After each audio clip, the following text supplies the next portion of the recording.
Welcome, foolish mortals, to another episode of Magic Towers Resort. So we are back in the park, and as I kind of hinted at, we're using, my previous video and the poll that I posted, we are gonna spend some time kind of Halloweenizing this entire park. So, this is something that I wanted to do for a very long time in a park of mine at some point in time, is basically kind of dress it up for the Halloween season, and possibly other seasons in the future as well, if you guys like that. So, we're kind of gonna try to make the park a bit more spooky in this episode. To be honest, I was imagining to be able to do a bit more than I was able to, in terms of the Halloween decorations. But it's honestly pretty hard to actually do that using the pieces that you have, especially since I do have an object limit as well, so I can't just click all the Halloween or all the spooky objects and select those, because I've used most of the objects inside of this park. There's only a handful of objects that I haven't placed yet and that I can actually replace with some kind of other object. That kind of limits your options, really.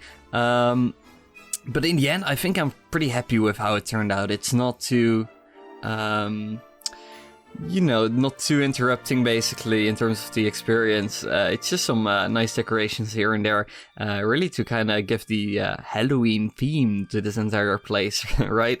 So yeah, I hope you guys like that. Now, we're not just going to be doing this for the rest of the episode, but it will be a pretty, I worked on this for about an hour, and after that we're gonna spend some time actually continuing with the Trackless dark ride, and we're actually gonna be finishing that as well this episode. So that's something to look forward to as well, just in case you're not really into Halloween. So speaking of Halloween, there is something new that I have done that I haven't really announced yet, apart from on my Discord, and that is that I now have merchandise. Now, before you click away, I generally enjoy making these designs and these logos for this series and stuff like that. And having a merchandise shop for both the US and Europe just allows me to, put those designs out there. And if you're interested in getting those, it's an amazing way of actually supporting me as well. And also a great way for you to get some kind of memorabilia of this entire, journey inside of this park.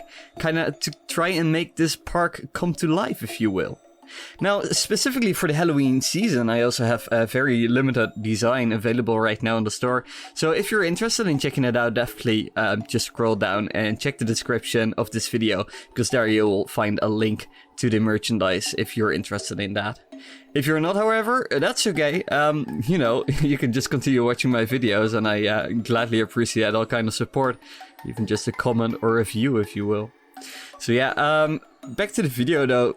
Like you guys see me do right now, I'm mostly just placing some very simple props all around the place, just to kind of make it a bit more spooky, a bit more scary, but I'm not really going overboard and changing out everything, because at some point I will have to revert all of this back to the normal state of things, obviously.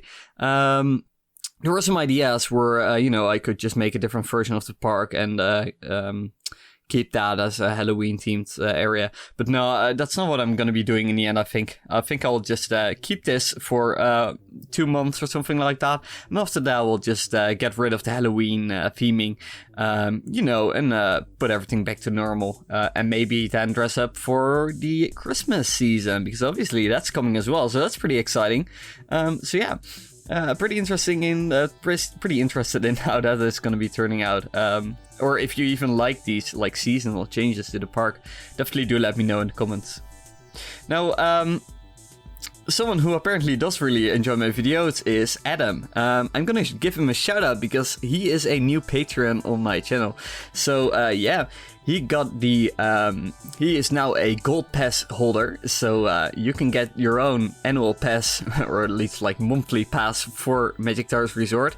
And if you do, you get some exclusive access to some extra content like trip reports and some downloadable stuff that you can check out. And you can even, with higher tiers, get an employee inside of the park if you want. So if you're interested in that kind of stuff and want to support me even more, then definitely check that out as well. My Patreon link will be in the description down below, just like all the other stuff. Like my Discord, if you want to join that. Alright, that's enough plugging for this episode. I think that's about it. Anyway, so thank you so much, Adam. I really appreciate it. And I hope you'll enjoy these videos as I'll keep making them. So yeah, you can see me kind of, making these bridges a little bit larger. And there's a very good reason for that. And come to think of it, I probably didn't make them quite high enough. But, we'll just use a little bit of our imagination to make that work. But I did actually want some kind of parade inside of this park. But I realized that the paths weren't really designed to have a parade on them. There were some obstacles along the way. So instead what I decided to do is kind of go with the Disney Sea approach, where you can have a parade on the water instead. Because obviously we have quite a lot of water. Actually, we can complete an entire circle in terms of the water. So it's actually the perfect spot to have some kind of a parade that can just, be held on boats. And you can see that from pretty much anywhere in the park. So yeah, a Halloween parade is what we have right here. This was really interesting because I have never really, made parade floats in Rollercoaster Tycoon 2 before. So again, this is just very interesting to kind of try and dress these up. Kind of look at reference images of, parade floats that Disney does for their Halloween stuff. That's really quite challenging actually to get something good looking. I'll definitely have to try this more in the future because obviously this is the very first time I attempt something like this. And I'm pretty happy with how it turns out. I think it gets the idea across, but I think they could be a bit more detailed. They could have a bit more, could be a bit more well thought out, I guess. But yeah, I'm pretty happy with the result anyways. So I think this is a pretty cool little parade. It'll have like, 5 floats, I think, in the end. Like 4 big ones and then just one that is, I think, just a pumpkin. It's like a really small boat or something like that. I think that will be pretty fun. Actually, it might actually be fun to have more of these smaller boats going around it and kind of dancing like you see cast members dance around these parade floats during a Disney parade as well. Yeah, some extra ideas that I might do something with in the future. So yeah, with that said though, now that we have the parade and the decorations all around the park, that's about it for like the Halloween decorations that we're going to be doing inside of Magic Towers, for now at least. If you guys have some ideas to add to it, then definitely do let me know in the comments, because then I can, try and incorporate those as well. However, for now, let's actually move on to the Trackless Dark Ride, because the poll that I posted was pretty evenly split between continuing working on the Trackless Dark Ride and creating these Halloween decorations around the park. So yeah, I figured why not actually do both, because after an hour of Halloween decorations, I was kind of like, yeah, I don't really have any ideas left to do for this park. So yeah, I decided to just work on the Dark Ride some more, which is pretty exciting as well. Now, in the end, this Trackless Dark Ride is pretty interesting. I think all my other Dark Rides, the dollhouse effect works really well. I think in the end, it becomes a little bit chaotic for this Dark Ride. And the reason for that is because we obviously have this path where it goes in 2 different ways. So if you don't know yet, somewhere in the middle of this Dark Ride, there will be a room where you're asked to solve some kind of puzzle. And if you complete that puzzle, then you go one way, but if you fail to do so in time, you actually go the other way. So there are like 2 different paths that you can take. The only difference is just one single scene, basically, because obviously it will be a bit of a waste of money, realistically, to have a lot of scenes that only, 1 and 2 people are gonna be seeing. So yeah, in this case, just one small scene basically, which makes a difference. One very nice little forest scene that's very happy, very natural basically. And the other one is like the place of doom with lava pits all around and bones everywhere. So yeah, you can definitely probably figure out which like what you have to do to get to the wrong one and which one is the right one. Probably solving the puzzle gets you the right one, and vice versa, obviously. So yeah, I initially wanted the paths to be different for both of these sections. However, I found out that the timing would just be off, especially for my next idea inside of this ride, which is where the vehicle actually drive by a previous piece of track, basically, wait for the next vehicle to come and kind of, you know, almost in sync ride along with the other vehicle, but backwards. So you're really just interacting with these other people. And the idea here is that the vehicle that's going backward actually reaches the treasure, but right as they do so, the other vehicle comes along. But there's a bit of an obstacle between them, so the other vehicle will have to go around to actually get to the treasure as well. And the idea is that the other vehicle might feel kind of threatened by this other vehicle approaching them, so they kind of back off. And then you go into the final scene where you have some kind of evil spirit basically all around the treasure. And after that you return to the station. That's kind of the idea for this entire ride. And the main theme obviously is that you're exploring some kind of temple, some kind of ancient... some kind of ancient location. It's really just inspired by something like The Legend of Zelda or Professor Layton and stuff like that. So yeah, just discovering the place, finding the treasure, you know, having to fight off evil spirits, you know, all the good stuff. It's I think it's a pretty fun and interesting ride. I'd definitely love to have that, have something like this in real life. That would be very interesting, I think. Maybe one day. I think the thing that comes closest to that general idea of, you know, exploring this temple is probably the Indiana Jones ride. Which can be found at Disneyland Anaheim and one of the Asian Disney parks. I can't quite remember which one.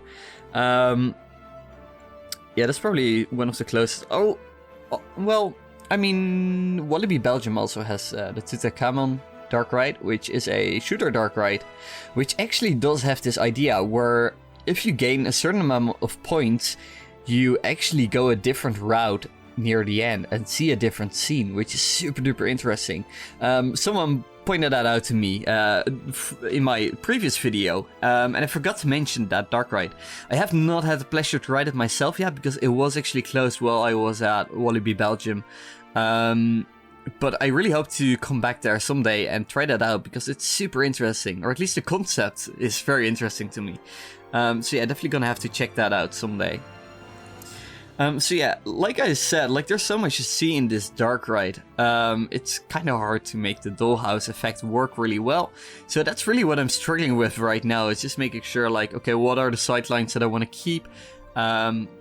Which parts do I actually want to show to, you know, people viewing this park? And what parts are kind of less important I can kind of cover up just to make it a little bit less messy, basically. Yeah, but in the end, it did end up a little bit too messy for my liking. But I think it's okay. I think it works out pretty well, and it definitely feels like a trackless dark ride in the end, especially once I disable the track itself. I think it really gets the idea across.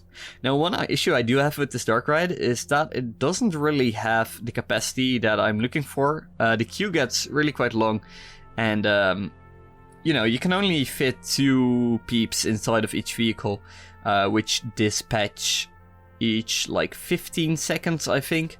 So really, that's not enough capacity for such a ride. So I kind of need a vehicle that can hold like 4 or 6 people instead.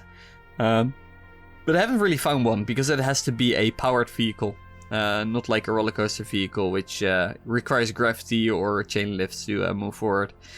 So yeah, if you have an idea for what vehicle I can use, which would also fit with the theme of a trackless dark ride, then definitely let me know as well, because I'm kind of lost. I'm not quite sure what to pick. Though the ride is functional right now, I would like for it to have a bit more capacity, you know. It would just make a bit more sense, and that way I get less peeps complaining. Because as you can see, I will open up the ride in just a little bit, and you can see, you know, the queue getting pretty long real quick. So yeah, that's gonna be fun. Now, once I have the dark ride finished, I'm just gonna build a few more townhouses inside of the city. But we still have to work more on this area, because I still have another ride planned for this area, and obviously we have a lot more buildings for the city that we need to do. So that's probably what we'll do in the next episode. But yeah, I think this area might start to take like the longest of every area I've done so far. Especially this dark ride is definitely pretty time consuming to make. It's probably one of the more detailed dark rides that I've done. So yeah, you can definitely see that in the episode count. So one more thing that I do want to do for this park right now is, obviously we now have a parade, but that also means that I need some kind of place where I can hide and, you know, store the parade floats as well, realistically. So I need some kind of canal that just leads backstage, where the boats can go after they did their parade around. And then we can maybe make some more generic parade floats as well for just the usual days when there isn't really a season. Like Halloween or Christmas. So yeah, I think we're gonna fit that like somewhere next to the firework lounge site. I think that will be a pretty good place. We still have a little gap inside of the park basically where we can put such a kennel. And then we can try to fit a small area in there as well. And after that, yeah, Magic Towers Resort. Well, Magic Towers, the park, will pretty much be finished. And then we can really move on to some other stuff. Like a few more hotels, and obviously one thing that I'm super excited about, the water park. Yeah, I'm really excited about that, especially since I have visited Rulantica at Europa Park now, which is a pretty cool indoor themed water park that Europa Park opened like last year, I do believe. Yeah, no, maybe 2 years ago already. It's really quite amazing, and it really inspired me again to, you know, I already had the plans for a water park, but now, you know, even more so, basically. So, yeah, I'm pretty excited to get started on that. I think there are some really cool ideas that we can explore. Probably, like, we can probably fit some kind of dark ride in there as well, like a lazy river dark ride, which was one of the interesting ideas that I saw at Rulantica that I thought were pretty cool, because the lazy river goes through some scenes. So in my book, that basically counts as a dark ride now. You know, I like dark rides, so whenever I see one or something that looks like it, I'll just take it. I'll take it. So yeah, let's work some more on these townhouses though. Yeah, just to kind of round it off a bit more, and then after this episode, we can basically move on to the main square that's like all the way at the top. And there I really want some kind of flying simulator ride. Something along the lines of Voletarium, Soarin', or Flight of Passage, basically. Like some kind of ride like that is kind of what I want. No clue how to build it yet. I have some very small ideas on how I can make that work, but yeah, we're gonna discover that probably in the next episode, because that seems like a pretty exciting thing to work on. So yeah, I'm curious to see how that will work. Now, if you have some more ideas and need a bit more space to talk, or you want to chat about, you know, about theme parks with other people who also like to nerd about theme parks and all the details behind it, then definitely check out my Discord server. Like I said earlier, you can find the link down below. It's definitely becoming a really fun place. You know, people can really share their ideas, share their stories, and especially share like little theme park tidbits, basically. So yeah, that's really fun to check out if you're interested in that. Let's see, what else? Yeah. Oh right, I'm probably gonna try to go to the Efteling real soon, because they have a new water show, like a water fountain show, using a Dutch singer, basically. They kind of revamped their Aquanura water show for a temporary amount of time, basically. I'm pretty curious about that because I heard some pretty good things about it, and they started incorporating some quotes that combined with some memorable songs that for some people probably can be a bit emotional. It might actually make it a little bit more like a Disney nighttime spectacular. So I'm really curious if it actually, you know, kinda like gets a bit closer to that. Because so far, the Efteling's Aquanura, you know, it's a really cool show, but obviously what makes the Disney nighttime spectaculars so spectacular is also the emotional aspect to it. I'm really curious if Efteling is now able to kind of go in that direction as well. So I'll probably see next week, and I'll probably come back to that in one of the episodes after I've been there. Anyways, that's about it for this episode. Thank you guys so much for watching again. If you like this video, definitely make sure to like it. Helps other people find these videos as well. If you aren't subscribed yet, definitely do subscribe, because that way you know, stay up to date with the latest videos and who'd want to miss one of these videos, obviously. Anyways, thank you guys so much for watching. Hope to see you guys in the next one. Bye bye.